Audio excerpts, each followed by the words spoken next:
मोदी हुकूमत मकबूजा जम्मू और कश्मीर में अमन और मामूल के हालात के हवाले से खुले आम झूठ बोल रही है।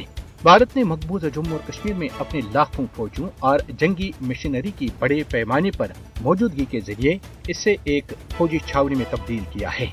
मोदी हुकूमत ने मकबूजा जम्मू और कश्मीर में अपने गैर मामूली जाबराना इकदाम के जरिए घुटन का माहौल पैदा किया है।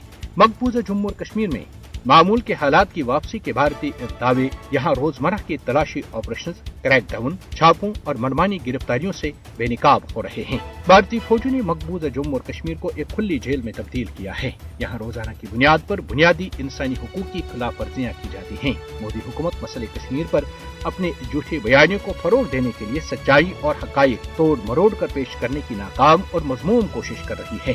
गैर कानूनी हिरासतें, यहाँ तक कि इंसानी हुकूक के कारकुनों पर भी सख्त कवानीन के नफाज ने मकबूजा जम्मू और कश्मीर में मामूल के हालात के भारतीय दावों को मुस्तरद किया है।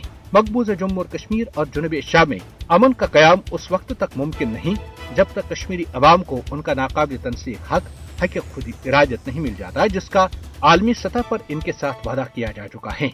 मोदी दुनिया को ये यकीन दिलाने का इरादा रखते हैं कि जैसे मकबूजा जम्मू और कश्मीर में सब कुछ ठीक है। भारत को जमीनी सूरत-ए-हाल का जायजा लेने के लिए अक़वाम मुत्तहिदा की मुबस्सिरीन और इंसानी हुकूक के आलमी इदारों को मकबूजा जम्मू और कश्मीर का दौरा करने का मौका फराहम करना चाहिए, ताकि वो अपनी आंखों से यहाँ की जमीनी सूरत-ए-हाल का जायजा लेने के अलावा भारतीय दहशतगर्दी और बर्बरियत का मुशाहिदा कर सकें। कश्मीरी अवाम की बात सुनी जाए और इन्हें अपने मुस्तकबिल का फैसला खुद करने का मौका दिया जाए, जिसके बाद ही फौजी तैनाती वाले मकबूजा जम्मू और कश्मीर में हालात मामूल पर आ सके।